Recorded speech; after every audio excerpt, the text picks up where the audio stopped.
Mesdames et messieurs, bonjour, bienvenue sur ITV, bienvenue dans Diversité. Je suis aujourd'hui avec Martine Noëlma, qui est une auteure et traductrice canadienne, née et élevée au Québec, mais qui a fait de la Saskatchewan sa maison depuis 1993. Elle est diplômée en études françaises de l'Université de Montréal.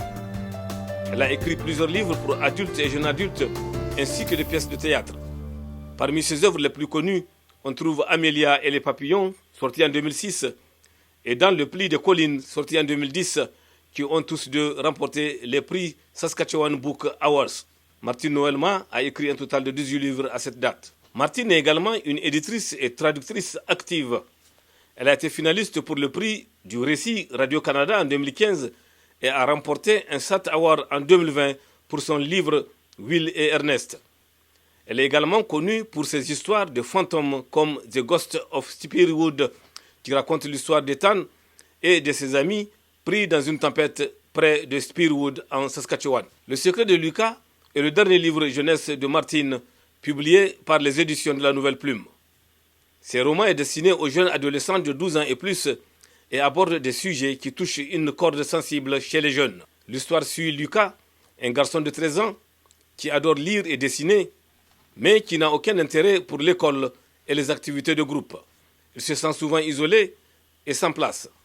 Après un accident impliquant son chien Lasso, Lucas traverse donc des jours sombres et fait la rencontre de l'esprit de l'écrivain Will Smith, cow-boy et artiste américain décédé en 1942. Cette rencontre transforme la vie de Lucas, car ils échangent sur leur vie, leur passion, leur identité et le sentiment d'appartenance. Il découvre donc ici un mentor et un ami qui l'aide à comprendre ses propres talents et son identité. Martine, bonjour. Bonjour Ousmane. 18 romans, tu es une écrivaine prolifique. Oui, c'est presque un par année, parce que j'en ai encore d'autres qui sont comme prêts à publication, là, ou prêts d'être publiés. Donc, j'en ai au moins une vingtaine là, en 21 ans. Martine, quelle a été ton inspiration pour écrire Le secret de Lucas? Mon inspiration pour écrire Le secret de Lucas a été toute simple. Ça fait une dizaine d'années que je m'intéresse à un cowboy, auteur et artiste américain du nom de Will James. J'ai fait des années de recherche sur lui. J'ai voyagé un peu partout dans le sud-ouest des États-Unis pour aller voir ses œuvres, pour aller voir où il a vécu, où il a travaillé.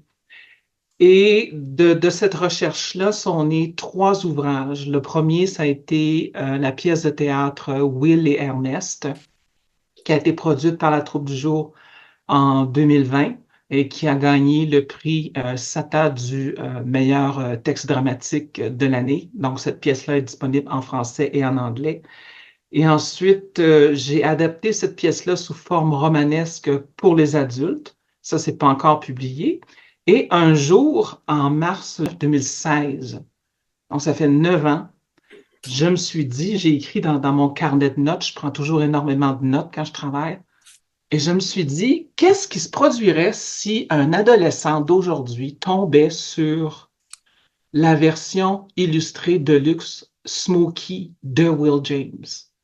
Qu'est-ce qu'un jeune d'aujourd'hui pourrait penser de cet ouvrage-là, qui est un gros roman quand même, là, de près de 300 pages, avec plein de belles planches illustrées en couleur et en noir et blanc. Et donc, tout est parti de cette phrase. Et c'est parti de cette petite phrase-là, qu'est-ce qui pourrait arriver? Et j'ai commencé à écrire un peu, je l'ai fait un peu à temps perdu, ce roman-là, Le secret de Lucas, parce que depuis que j'ai eu cette idée-là, j'ai publié 5 autres livres. J'ai écrit 2 autres pièces de théâtre et j'ai travaillé à temps plein comme directrice générale des éditions de la Nouvelle Plume. Donc, c'est pour ça que ça a pris autant d'années avant d'aboutir. Comment as-tu développé le personnage de Lucas? Est-il inspiré par quelqu'un que tu connaissais? Le personnage de Lucas, il m'a été inspiré en bonne partie par un garçon que j'ai rencontré dans une des écoles. Je travaille beaucoup dans différentes écoles et il y a des écoles où je suis retournée à plusieurs reprises pour faire des ateliers. Et un jour, j'avais fait une présentation et là, j'ai dit, maintenant, vous allez travailler en équipe de 2 ou 3 pour répondre aux questions que je vais vous poser. Et là, j'ai vu un petit garçon qui est devenu là, plein d'émotions, les yeux pleins d'eau. Il était au bord des larmes. Et je me suis reconnue dans ce petit garçon-là. De se faire dire de travailler en équipe, en classe, ça a toujours été une de mes phobies.